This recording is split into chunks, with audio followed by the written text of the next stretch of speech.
Friends, हम बात करेंगे आम तौर पे काफी कॉमन डिजीज है नाक की, और वो है साइनस। कई सारी भ्रांतियां आप लोगों के बीच में है जिसके बारे में आपका जानना जरूरी है। साइनस होता क्या है? साइनस बेसिकली हड्डी के बीच के अंदर एक खोखली जगह होती है, उसको साइनस बोलते हैं, और उसके इन्फेक्शन को हम लोग साइनोसाइटिस बोलते हैं। साइनोसाइटिस अमूमन एक रेडियोलॉजिकल डायग्नोसिस है, यानी बिना एक्सरे के हम कभी नहीं कह सकते कि ये साइनस है। तो आप हर नाक के जुकाम को साइनस के रूप में नहीं लें। दूसरा, जब आपने देख लिया आपके एक्सरे में साइनस है, डॉक्टर ने बोल दिया कि आपको साइनोसाइटिस है, ऐसी स्थिति में आपको कुछ चीजों का ध्यान रखना है। पहली, आपको कभी भी नाक साफ नहीं करना है, नाक को ऊपर नहीं खींचना। ऐसा करने से आप साइनस के जो सूक्ष्म सुराग जो नाक में आके खुलते हैं, आप उनके ऊपर एक तरीके की सूजन बना रहे हैं, और वो सूजन बनने से आपकी साइनस की प्रॉब्लम धीरे धीरे बढ़ेगी। आप कोशिश करें कि आपको धूल मिट्टी, ठंडी हवा, पाउडर, परफ्यूम, डियो, आटा, धनिया, मिर्ची, लकड़ी का बूरा, भूसा,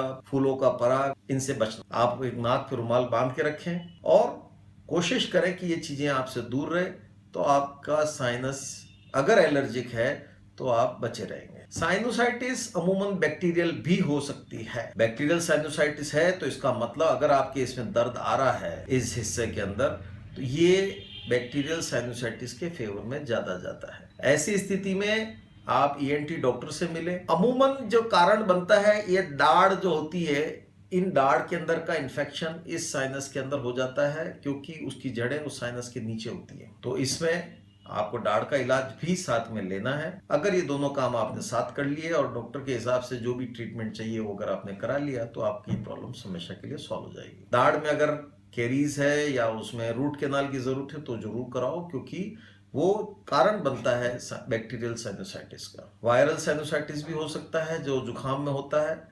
तो आप जुकाम के अंदर आप कभी भी नाक साफ मत करो, तो आपके साइनस में कभी परेशानी नहीं आएगी। साइनोसाइटिस में कई दफे हेडेक हो जाता है, मरीज बोलता है साहब सर में बहुत तेज दर्द रहता है, बार बार दर्द आता है। तो इसके लिए फिर इस बात का ध्यान रखना है, नाक साफ नहीं करेंगे, नाक ऊपर नहीं खींचेंगे, तो आपको हेडेक जिंदगी में कभी भी नहीं होगा। तो आप साइनस को इतना ब्लेम नहीं करेंगे कि मेरी प्रॉब्लम बढ़ गई, अब क्या करें क्या नहीं करें।